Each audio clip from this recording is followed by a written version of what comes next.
Oh, Moffat has made a brilliant start. He's flying and Brock is going. And here they come to that critical first bend. We have a touch-off in the Hardie Auto Classic for 79 with Peter Brock 05 for the Marlborough Holden dealer team. Zooming up Mountain Straight. And here is our camera view in the Peter Williamson car in the small litre class. This is what it feels like in the opening quarter and the first run to Mountain Straight. Peter Brock 05, former National Touring Car Champion, leads from Bobby Morris, Alan Moffat, Alan Grice, Peter Jansen. Then the rest of the field, and Brock, who was going to conserve in this opening lap of the race, has established, even at this stage, what you would term a handy lead. The Mazda in front, weaving across the road, the adrenaline pumping. 60 drivers out there, all trying their hardest, trying to conserve their cars, trying to go fast. But look at Peter Brock, and the crowd are going wild at the top of the mountain. They've got a Tirana 1, they've got a Tirana 2, and a Ford in third. And it's Brock down the bottom of the straight. A fabulous first lap. He's going to go through in a standing start in about 2 minutes, 30 seconds, and that's quick time. Bobby Morris is in second place. Third place is Alan Moffat, and moving up to give Moffat a tough time is Alan Grice. Okay, Conrod Straight. This is what it feels like coming down, going through the gears, the brakes as we approach the left-hander. Derek Bell alongside him in the Alpha, but just being slightly out-braked. So we've got a great dice on for the 2-litre cars. They're running neck and neck. You can see the Alpha just slipping inside him there. Oh, one sideways. Dick Johnson has had a complete spin. Alan Grice making this big bowl move on Alan Moffat coming up here in this pack, and John Harvey was making forward progress very speedily. If you remember, Harvey started position 11, was unhappy that Moffat got a shot from the second row, and Harvey has gone through. Grice moving up on Charlie O'Brien, halfway down the straightaway that of course is Breville Conrod Straight for this year.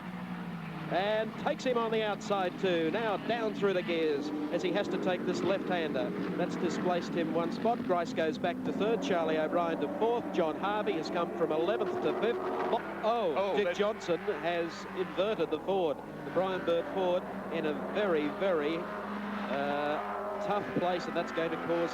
Dick's still in the car too. The marshals are talking with him. He's gone into the fence there. Here we go. Third gear.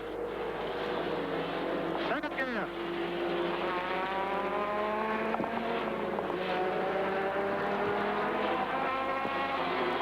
Operator, clear the road.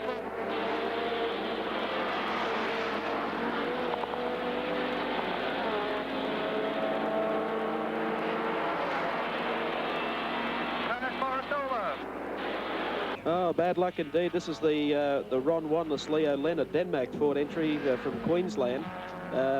Leo Leonard was to have started and carried out the first driving stint. And I think he might have carried out the last driving stint, but look at that steam, Mike. The old one too, because Harvey now has moved into a fairly distant second. There's the Mark Thatcher Toyota Corolla Levin. He's obviously had a lose, yes, judging by the tyre marks, and then whether or not he can engage Guru, he's just sitting there waving them on. That's Peter Jansen, obviously. Yeah, maybe a nudge hurts, because that's what he's got across the back. Now he's... Yeah, it was just a very obvious sign to the marshal saying, and he's done it again. To spin the car around.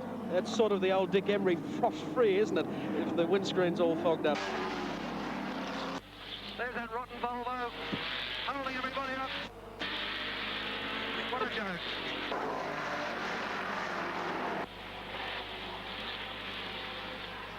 Here behind me is Peter Brock. And here comes Bobby Morris. Let him go past. Watch him go. Down he goes. Cover me 7, Bobby. 4, 3, 2, on the brake.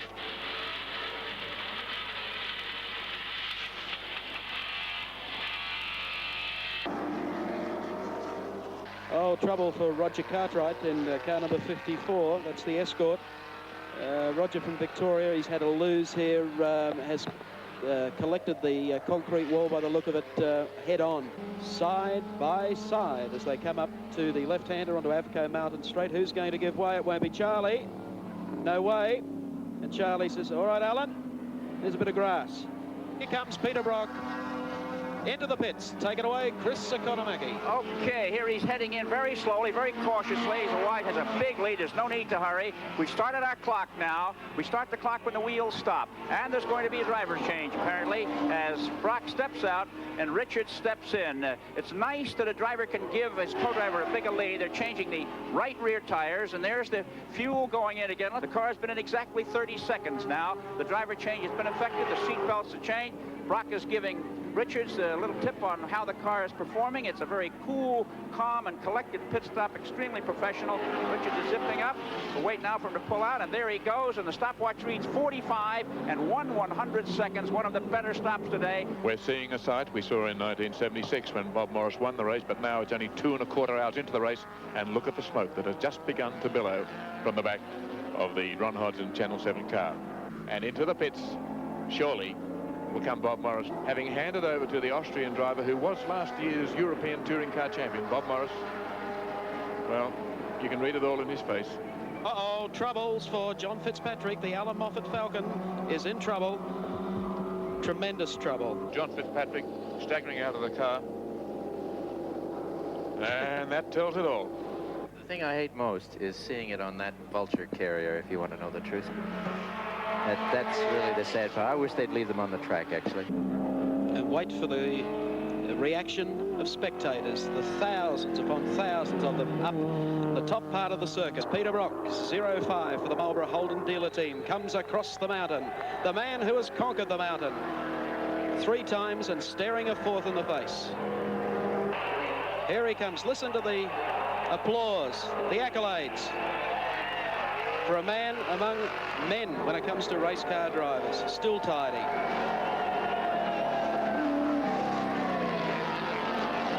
Picks up the inside rear wheel that time. Peter Brock is trying and trying hard in this last lap.